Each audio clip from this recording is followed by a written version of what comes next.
दोस्तों आज की इस वीडियो में मैं आप लोगों को बहुत ज़रूरी जानकारी दूंगा। देखिए मैंने पहले भी एक वीडियो बनाई थी समर्सिबल मोटर पे, मैंने बहुत सारी वीडियो मैंने डाली थी। तो मैंने बताया था कि मोटर की जो मेरे को कमेंट भी आते, तो मैंने बहुत सारी वीडियो पहले भी डाली थी और मैंने ये भी बताया था कि हम मोटर की जो ख़राबी है एम्पियर मीटर से ही पता कर सकते हैं कि मोटर में क्या इशू हो सकती है, क्या प्रॉब्लम हो सकती है। पंप की इशू है, मोटर शॉर्ट है, मोटर में क्या फॉल्ट है, कंटिन्यूटी का इशू है, मोटर की बेयरिंग की बुशिंग की प्रॉब्लम है या क्या इशू है। तो उसके बारे में मैं आज विस्तार से आप लोगों को बताऊंगा कि कितने एम्पियर किस मोटर के बेस पे हम क्या कैसे चेक कर सकते हैं। देखिए दोस्तों, जब भी हम समरसीबल मोटर को 3 फेस मोटर की हम बात कर रहे हैं, सिंगल फेस की बात अलग वीडियो में हम डिटेल में करेंगे। देखिए जो सिंगल फेस की मोटर होती है उसका एक अलग होता है, लेकिन जो 3 फेस की मोटर होती है हर मोटर का एक अलग एम्पियर होता है एचपी के हिसाब से। अब खाली मोटर को जब हम चलाते हैं बगैर पंप के तो उसकी एक अलग एम्पियर होती है, लेकिन उसमें पंप को ज्वाइंट करके उसको पानी के साथ चलाते हैं, पानी उठवाते हैं, तो उसकी एक चालू मोटर की अलग एम्पियर होती है। तो उस एम्पियर को नोट करके उसके बेसिस पे आप काम कर सकते हैं। एम्पियर मीटर एम्पियर से पता कर सकते हैं कि मोटर में क्या गड़बड़ी है। तो एम्पियर नापने के लिए आपको क्लैंप मीटर की आवश्यकता होती है, जो कि तीनों तारों में हम टच कर सकते हैं। जैसे हमारा मोटर का तार होता है आर यानी कि रेड, फिर वाई एंड ब्लू, ठीक है, आर बी वाई या आर वाई बी, तीनों तारों में हम क्लैंप मीटर से एम्पियर ले सकते हैं और हम पता कर सकते हैं। तो देखिए दोस्तों, आज मैं आप लोगों को एक उदाहरण दूंगा, ठीक है, 3 फेस की एक 5 HP समर्सिबल मोटर के बारे में, 5 HP के बारे में। जो 5 HP के दोस्तों मोटर होती है वह जब हम उसको खाली चलाते हैं, बिल्कुल खाली बगैर पंप के, तो लगभग 5 या 6 एम्पियर के वो आसपास लेती है खाली मोटर, ओके। लेकिन जब हम उसमें पंप जोड़ देते हैं तो मोटर 10 से लेकर के 12 एम्पियर तक वर्क करती है, जब तक 10 एम्पियर या 12 एम्पियर। तो जब हम खाली को चलाते हैं तो 6 और उसके एम्पियर डबल हो जाते हैं जब उसमें हम पंप जोड़ते हैं। तो एक आप सीधा सा बेसिक सा आप ये फार्मूला से मैं आप लोगों को बताऊंगा।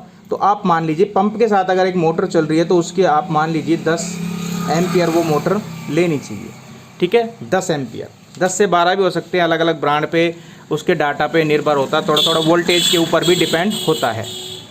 अब हम बात करते हैं दोस्तों, मान लीजिए हम इस कलम मीटर से एक मोटर को चेक कर रहे हैं। तो मोटर के अंदर आप देखेंगे कि जो मोटर 10 एम्पियर मैंने बताई पंप के साथ जोड़ करके पानी में है तो पंप जुड़ेगा ही जुड़ेगा, सीधी बात है। उसके साथ में अगर मोटर एक तार में, एक वायर में, जैसे आर वायर वाली आर में क्या ले रही है, 36 एम्पियर ले रही है, बाकी 2 तारों में सेम एम्पियर ले रही है, 15-15 ले रही है।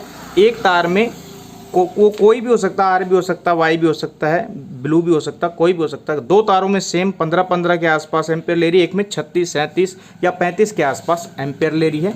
तो ऐसी कंडीशन में देखा जाता है कि ये जो इशू होता है ज़्यादातर वोल्टेज के कारण भी बन जाता है कि एक तार में वोल्टेज बहुत ज़्यादा कम होने के कारण भी ये इशू बन जाता है, ठीक है।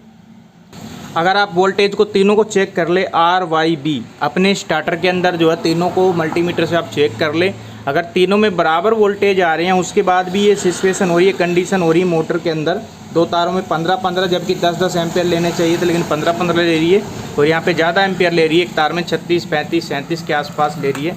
तो जिसमें ज़्यादा एम्पियर मोटर ले रही है वो कॉइल शॉर्ट हो जाती है, ठीक है। 3 सेट डलते हैं, ठीक है, कितनी भी कॉइलों के हो सकते हैं, समर्सिबल मोटर में हमेशा 3 सेट डलते हैं, लेकिन उसका एक सेट अगर कहीं से टच हो गया हो आपस में, क्या हो जाता है, हीट हो गया हो, टच हो गया हो, तो 2 सेट तो प्रॉपर काम कर रहे हैं, लेकिन इसके भी एम्पियर थोड़े बढ़ जाते हैं और इस जो शॉर्ट हो रहा है उसके एम्पियर और ज़्यादा बढ़ जाते हैं। तो ये कंडीशन होती है दोस्तों। अगली कंडीशन होती है एक तार में 10, मैंने बताया कि मोटर 10 ही एम्पियर लेनी चाहिए, एक में 10 ले रही है, दूसरे में 13 के आसपास या 12 के आसपास ले रही है या 11 ले रही है और अगले में 10 एम्पियर ले रही है, या हो सकता है 13 की जगह थोड़ी सी और भी बढ़ जाए, 13.5 14 भी हो जाए, 4 एम्पियर का फ़र्क भी आ जाता है। तो ये वोल्टेज की वजह से हो सकता है। 2 तार तो बिल्कुल सही हैं, ठीक है, लेकिन एक में वोल्टेज का थोड़ा बहुत गड़बड़ होता है तो थोड़े से एम्पियर बढ़ जाता है। अगर कॉइल शॉर्ट हो जाएगी फिर ऐसे बढ़ जाएंगे जैसे कि 36 हो गई, ठीक है। तो ये जो है कोई इशू नहीं है, यहाँ पे 12 एम्पियर भी ले रही है, 13 भी ले रही है, 13.5 भी ले रही है, तो कोई इशू नहीं है, ये मोटर बिल्कुल ओके कंडीशन में मानी जाती है, ठीक है। अगली दोस्तों प्रॉब्लम होती है कि एक तार में बिल्कुल कुछ है ही नहीं, कुछ एम्पियर ही नहीं है, बिल्कुल 0 एम्पियर आ रहा है और 2 तारों में 22 एम्पियर ले रही है मोटर, जबकि उनको 10 या 11 के आसपास लेनी चाहिए। ऐसी कंडीशन में जिन 2 तारों में आप एम्पियर चेक कर रहे हैं कलम मीटर से, इसका मतलब है कि दोनों जो सेट हैं, ठीक है, उसी में वोल्टेज जा रही है। जहाँ पे 0 है वहाँ पे वोल्टेज जा ही नहीं रही है, इसलिए वो तार ओपन हो सकता है। तो ओपन कहीं से भी हो सकता है। ओपन का मतलब ये है कि वो तार स्टार्टर से भी कट हो सकता है, आपका मोटर के अंदर से भी जल सकता है, बाहर से भी जल सकता है, कहीं से भी जल सकता है, यानी कि एक तार आ ही नहीं रहा है, कहीं से कट है। तो आप कहीं से उस तार को आप प्रेसिंग करें, जहाँ से भी आपका स्टार्टर है, स्टार्टर के इनर आउटर साइड चेक करें। आपका कटआउट या फ्यूज जो होता है, फ्यूज भी उड़ सकता है, तो उसके चलते ये प्रॉब्लम होती है, क्योंकि दो तारों पे मोटर उठने की कोशिश कर रही है, इसलिए उसके एम्पियर ऐसी कंडीशन में बढ़ जाते हैं। कई बार ये होता है कि अंदर से मोटर के अंदर तार जल गया, 2 तारों में मोटर शॉर्ट के कारण ये हो जाता है। अगली कंडीशन ऐसी होती है दोस्तों कि मोटर मैंने बताया 10-10 एम्पियर लेनी चाहिए, जैसे 5 HP समर्सिबल मोटर, तो मोटर लेती है 20-20, 2 तारों में 20-20 और एक में 22 ले रही है या 21 ले रही है या फिर 23 ले रही है, ऐसी कंडीशन होती है। मतलब लगभग सेम ही होते हैं एम्पियर तो, ओके। तो ये जो होती है दोस्तों, ये प्रॉब्लम कि डबल एम्पियर हो जाने तीनों फेस के, तो ये दर्शाता है कि तीनों फेस के अंदर कोई तीनों कॉइलों के अंदर मोटर में कोई ख़राबी तो नहीं है, बट मोटर उठ नहीं रही है। इसका मतलब है कि मोटर जाम है, या तो पंप जाम हो सकती है, मोटर जाम हो सकती है, इसके चलते ये इशू क्रिएट होता है, ठीक है। जी हाँ दोस्तों, अगली कंडीशन मोटर की होती है 5 HP में। देखा जाता है कि एक तार में 45, एक में 45, एक में 15। तो मैंने बताया कि 10 एम्पियर के आसपास लेनी चाहिए, तो ये 10 के आसपास ही है, लेकिन थोड़े बढ़ गए हैं क्योंकि बाकी कॉइलों में दिक्कत है। तो 45 का मतलब है एक में ठीक लेना, 2 में अलग अलग लेना, कि 2 सेट जो हैं वो आपस में शॉर्ट हो चुके हैं, या अलग अलग है तो दोनों शॉर्ट हो चुके हैं, तो शॉर्ट के चलते ये प्रॉब्लम होती है। बाकी ये जिसमें कम ले रही है, इसका मतलब है कि वो सेट बिल्कुल ओके है। 3 सेट इसमें होते हैं, 4-4 कॉइलों के हो सकते हैं, 3-3 कॉइलों के हो सकते हैं, अलग अलग मोटर में अलग अलग देखने को मिलते हैं। एक कंडीशन होती है कि सेम एम्पियर ले रही है 30 या 32 या 31, ठीक है। तो 30 ले रही है, तो इसका मतलब ये है कि मोटर जो है कि आपकी जाम हो सकती है। हर मोटर एक अलग एम्पियर लेती है, तो ऐसी कंडीशन में दोस्तों क्या कर सकते हैं कि मोटर की जाम की टेस्टिंग कर सकते हैं कि मोटर का बुश जाम है या पंप जाम है। इसके चलते तीनों फेस में समान ये होगा। ये भी हो सकता है कि मोटर आपकी फिर शॉर्ट भी हो चुकी हो, तीनों सेट बराबर तरीके से शॉर्ट हो चुकी हैं। एक कंडीशन होती है कि 2 तारों में 0 एम्पियर ले रही है, कुछ भी नहीं है, एक में इस वाले में भी कुछ भी नहीं है, इसमें भी कुछ भी नहीं है, एक में 3 या 2 या फिर 1.5 एम्पियर के आसपास आपको देखने को मिल रही हैं। तो इसका मतलब है कि आपके 2 तारें हैं जो पूरी तरह से हैं वो ओपन हो चुकी है। और तीसरे तार में एम्पियर मोटर जब दिखाते जब 2 तार सलामत हो, लेकिन मोटर के 3 में से 2 तार बिल्कुल कट गए हैं या जल गए हैं मोटर के अंदर से, लेकिन एक में जो उठा रहा है वो अर्थिंग की वजह से उठा रहा है, क्योंकि ये जो तार है ये अर्थ बना रहा है, अर्थ की वजह से थोड़े से एम्पियर देखने को मिल सकते हैं, 1.5 से 4 एम्पियर के बीच में देखने को मिल सकते हैं। इसके बाद देखा जाता है कि मोटर के अंदर एक इशू और आता है कि मोटर को जब हम स्टार्ट करते हैं तो 10 एम्पियर पे 11 एम्पियर पे मोटर स्टार्ट होती है, लेकिन बढ़ते बढ़ते 25 से 26 एम्पियर तक वो पहुंच जाते हैं। एम्पियर बढ़ते ही रहते हैं। तो ये जो कारण है कि मोटर कहीं ना कहीं शुरुआत जब उसकी हो रही है तो एक बार स्मूथ हो रही हो, लेकिन बाद में फिर वो जाम होती चली जा रही है, या मोटर पे लोड पड़ रहा है एकदम से। तो ये लोड आपका पंप की ख़राबी की वजह से हो सकता है, पंप कहीं ना कहीं घिसा हो, या फिर बेरिंग की वजह से ज़्यादातर प्रॉब्लम देखने को मिलती है।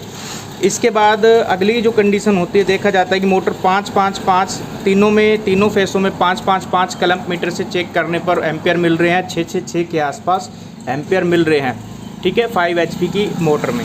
तो इसका मतलब है, मैंने फर्स्ट में ही बता दिया था, ऊपर ही बता दिया था कि मोटर 5 से 6 एम्पियर खाली में लेती है जब मोटर का पंप जुड़ा ना हो। जब पंप जुड़ेगा तो 10 से 12 एम्पियर लेगी। तो इसका मतलब है कि मोटर का पंप जो है मोटर से अलग हो चुका है, यानी कि जो पंप को ज्वाइंट होता है, पंप को जोड़ता है, तो वो वहाँ से हट गया है, अलग हो गया, उसका जो शाफ्ट है वहाँ से जो, ठीक है, वहाँ से अलग हो गया हो।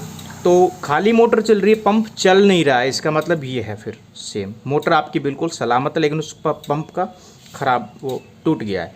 तो यहाँ से देख इसके बाद एक दिक्कत और आती है कि मोटर ऐसे चली है, जब हमने स्टार्ट करा तो 5 एम्पियर ली, जो कि खाली मोटर का एक वैल्यू है कि 5 एम्पियर मोटर लेगी खाली बगैर पंप के, लेकिन फिर वो 10 लेने लगी, बीच में फिर वो 5 ले रही है, फिर 10 ले रही है, फिर 5 ले रही है। तो ऐसी कंडीशन में हम बोल सकते हैं कि मोटर और पंप का तालमेल गड़बड़ है, वो कहीं ना कहीं से कभी पंप के साथ कभी खाली चल रही है, कभी पंप को घुमा रही है, फिर वो खाली चल रही है, फिर पंप को घुमा रही है, फिर खाली चल रही है। तो ऐसे में जहाँ पे की लगाई जाती है, बीच में जॉइंट होता है मोटर और पंप का, वहाँ से वो ख़राब हो जाता है, तो वहाँ से लूज हो जाता है। कभी पंप को घुमाती है तो 10 एम्पियर आ जाते हैं पंप के साथ में, और मोटर खाली चलती है तो 5 एम्पियर आ जाते हैं। तो इस तरह से आप जो है ये मैंने आपको बेसिक सा एक बताया है कि 5 HP समर्सिबल मोटर के साथ लगभग जो एम्पियर होते हैं इस तरह से आते हैं। तो इस तरह से आप मोटर की टेस्टिंग कर सकते हो। हर मोटर को आप देख सकते हो, हर मोटर की एक अलग HP होती है, एक अलग एम्पियर होती है, अलग HP की। तो 5 के साथ ये होता है। तो आप सभी मोटर को इस तरह से जो है उसकी जांच कर सकते हो। आज की वीडियो में इतना ही, फिर मिलेंगे अगली वीडियो में।